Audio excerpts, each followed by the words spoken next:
I now give the floor to His Excellency Mulambu Amakuni Ayambe, Minister for Foreign Affairs and International Cooperation of Zambia.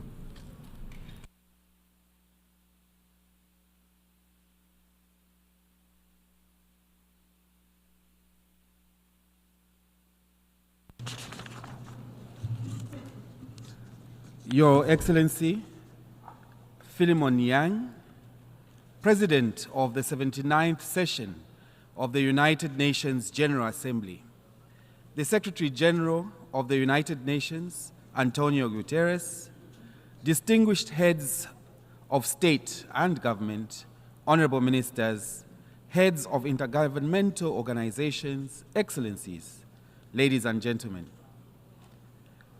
I congratulate you, Your Excellency, on assumption of the presidency of the 79th session of the United Nations General Assembly and assure you of Zambia's cooperation during your tenure. We extend Zambia's sincere gratitude to His Excellency, Mr. Dennis Francis, for the exemplary work exhibited during the 78th session. Mr. President, the theme for this session, quote, leaving no one behind, acting together for the advancement of peace, sustainable development, and human dignity for present and future generations, close quote, presents an opportunity for us to re-examine our priorities, redefine our mission, and sharpen our vision as we approach the 80th anniversary of the United Nations. Zambia therefore joins the UN Secretary General in congratulating member states for successfully adopting the Pact for the Future, which includes the Digital Global Compact and the Declaration on Future Generations. We further appreciate the work of Namibia and Germany in co-facilitating this process. It is our hope that the implementation of the Pact for the Future will address the multiple crises facing the world today. Mr. President, Zambia firmly believes that multilateralism is the only viable approach to solving regional and international challenges. In this regard, the creation of the United Nations almost 80 years ago provided new hope for the international community in the maintenance of international peace and security, promotion of justice, and improvement of living conditions for all people. However, this ideal is rapidly slipping away as global peace is increasingly threatened by the growing and sustained geopolitical tensions.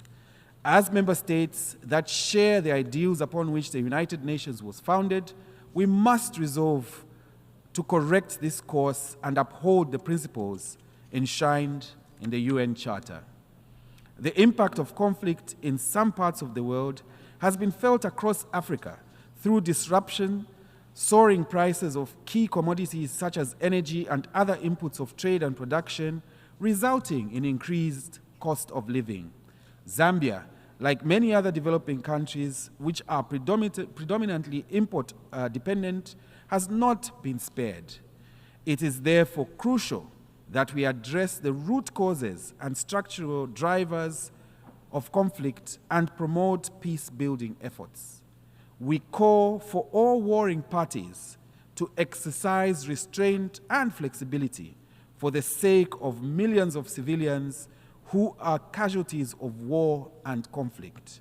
This call is particularly relevant for the raging conflict in the Sudan, the Middle East, and Ukraine. Mr. President, at regional level, Zambia held the chairmanship of the Southern Africa Development Community, SADC, organ on politics, defense, and security cooperation for the period August 2023 to August 2024, and therefore played a crucial role in the region in that capacity. Overall, the security and political situation in the region remains stable. However, there are still pockets of security challenges in some of our member states, such as the situation in the eastern parts of the Democratic Republic of Congo, the DRC, and in the Cabo Delgado province in Mozambique, which SADC remains seized with. We implore the international community to support the various peace-building efforts in the DRC. We further call for support to the government of Mozambique in order to ensure that the exit of the SADC mission in Mozambique does not result in reversal of the gains made by that mission.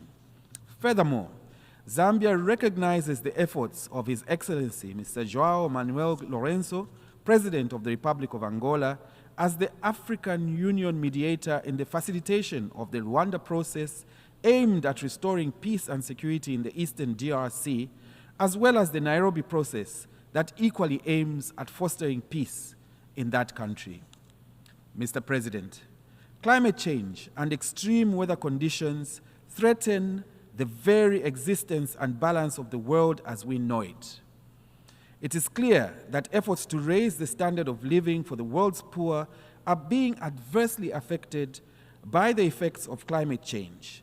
For instance, this year, Zambia experienced the worst drought in recent times. This led the government to declare the drought as a national disaster and emergency to save the lives and safeguard livelihoods. We take this opportunity to thank our bilateral and multilateral partners who graciously responded to the clarion call to support Zambia's drought response strategy. This and similar scenarios in our region underscore the need to build local resilience and climate adaptation through various interventions, including, among others, climate financing from both private and public sources. In this regard, the need for the full actualization of the Loss and Damage Fund to help developing countries cope with climate-related disasters and extreme weather events cannot be overemphasized. We urge member states to focus their energies on achieving measurable outcomes at the forthcoming COP29 accordingly. Mr. President, it is becoming increasingly apparent that the SDGs may not be met by 2030 as only 17% of the SDG targets are on track, while the remaining 83% are either stagnated or regressing. Therefore, Zambia joins calls for massive investment and scaled-up action in order to close the financing gap, which is currently estimated to be around 4 trillion United States of America dollars. Failure to close this gap will adversely impact future generations. In the same vein, we call on the international community to scale up financing for developing countries to achieve the SDGs, including honoring commitments to contribute at least 0.7% of gross national income towards official development assistance. Further, the heavy burden of debt in some developing countries presents another major hurdle to the attainment of the SDGs, especially in Africa. These countries face a high risk of debt distress. There is need, therefore, for an effective debt workout mechanism that supports payment suspension, longer lending terms, and lower interest rates. Based on Zambia's experience, we call for further reforms to streamline the existing G20 framework for debt restructuring in order to enhance certainty and reduce the time it takes to conclude the process.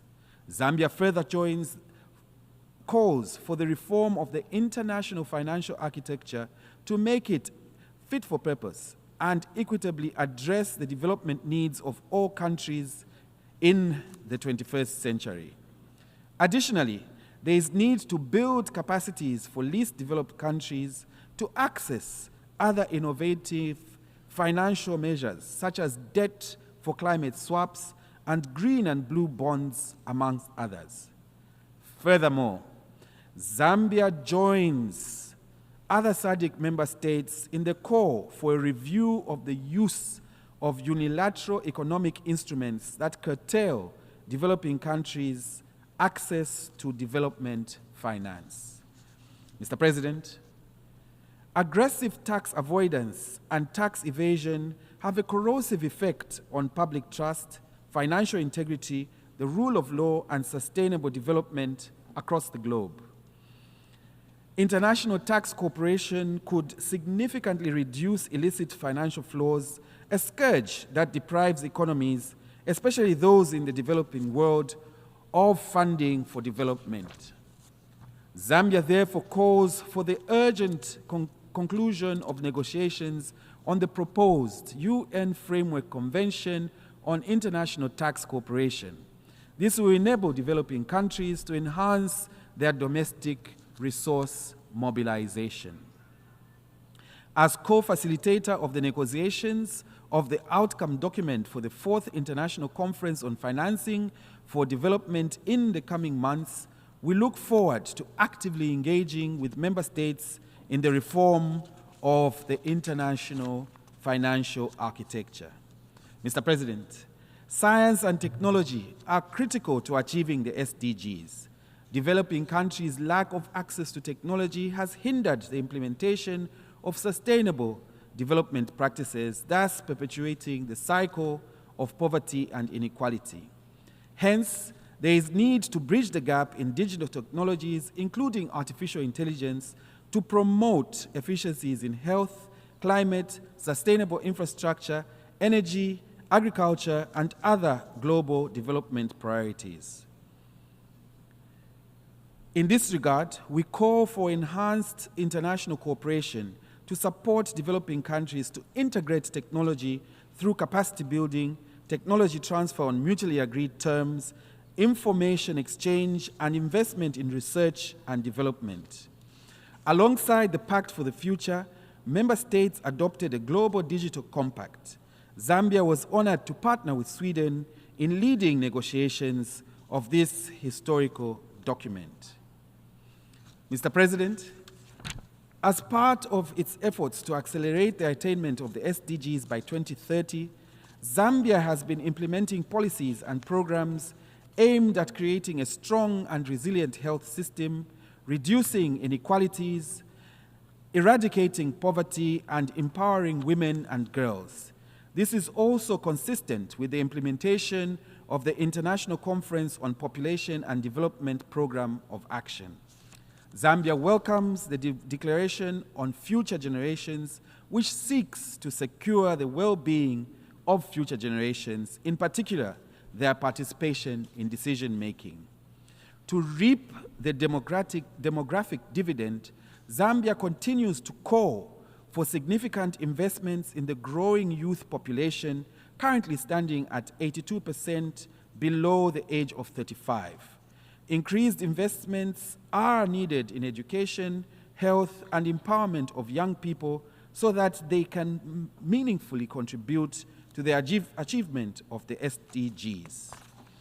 Mr. President, child and early forced marriage is a harmful practice that disproportionately affects girls, hindering their education, health, and overall well-being.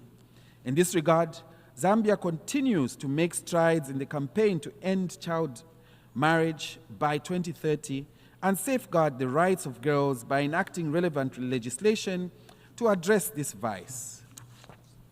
President Hakainde Hichilema, being the African Union champion on ending child marriage, Zambia is pleased to report that the campaign is growing from strength to strength, with 32 of the 54 countries on the continent having launched national campaigns to end child marriage. However, more needs to be done.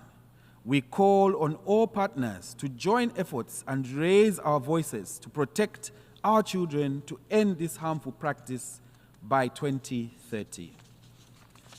Mr. President, in the face of the present geopolitical realities and calls to strengthen multilateralism, the need to reform the UN Security Council cannot be overemphasized. Reforms are necessary to make the Security Council better equipped and strengthened in its capacity to discharge its responsibilities of monitoring and safeguarding international peace and security.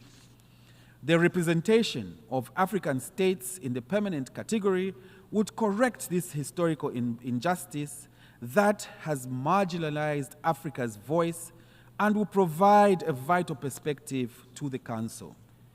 Time has come for the Security Council to be representative, democratic, and accountable to all member states, irrespective of status.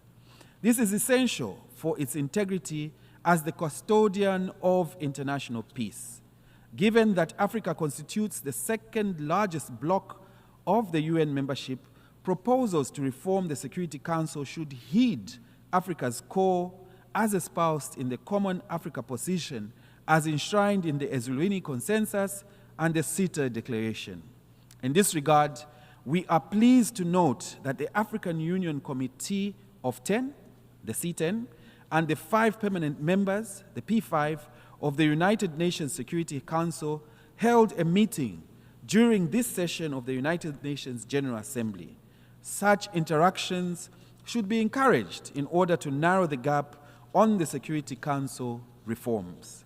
Finally, Mr. President, I wish to reaffirm that Zambia remains committed to strengthened multilateralism as a means of addressing the numerous global challenges affecting our people, including ending poverty and creating wealth in a sustainable manner.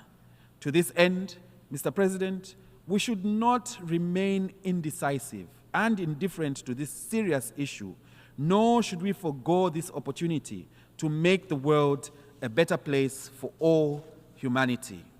In conclusion, I would like to reiterate the need for us to seriously consider the call for massive investment and scaled-up action if we are to make meaningful progress in achieving the SDGs, including implementation of the Pact for the Future. I thank you, Mr. President. I thank the Minister for Foreign Affairs and International Cooperation of Zambia.